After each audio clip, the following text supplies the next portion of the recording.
السلام عليكم ورحمة الله وبركاته، وأهلا وسهلا بيكم في حلقة جديدة من بودكاست بداية جديدة.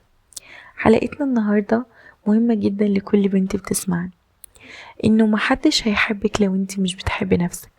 عارفة إنك أكتر حاجة بتستنيها في حياتنا أو في حياتك إنه حد يحبنا ويفهمنا ويحتوينا ونحس معاه بالأمان. بس الحقيقة اللي محدش بيحب يقولها إنه محدش هيقدر يعمل ده بجد لو انت نفسك مش واقفة في صف نفسك. ازاي مستنية حد يقدرك وانت كل يوم بتقللي من نفسك؟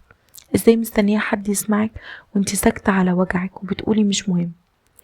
ازاي مستنية حد يطمنك وانت اكتر واحدة بتخوفي نفسك من بكرة ومن الفشل ومن الوحدة؟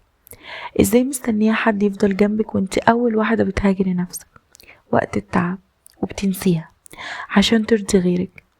احنا تعودنا ندور على الحب في الناس وننسى ندور عليه جوانا، نستناه في كلمة حلوة أو اهتمام أو وجود مؤقت، وننسى إن أهم حب هو اللي بنديه لنفسنا كل يوم. حب النفس مش غرور ولا أنانية ولا قسوة.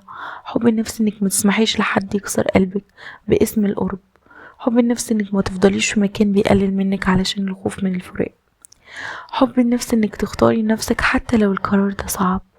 حب النفس إنك تقفي قدام المراية وتقبلي عيوبك قبل مميزاتك، وتسامحي نفسك على الغلط، وتفهمي إنك بشر مش مثالية.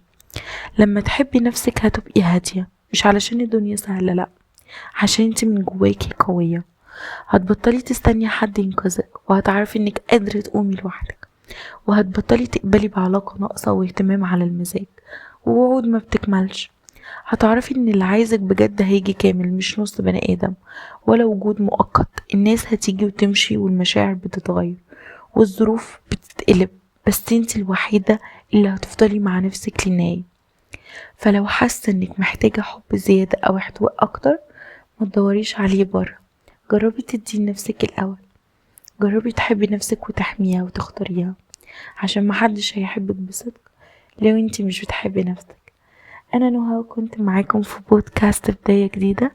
ما تنسوش تشتركوا في القناة علشان يوصل لكم مني كل جديد. ما تنسوش برضو إن كل يوم فيه فرصة جديدة.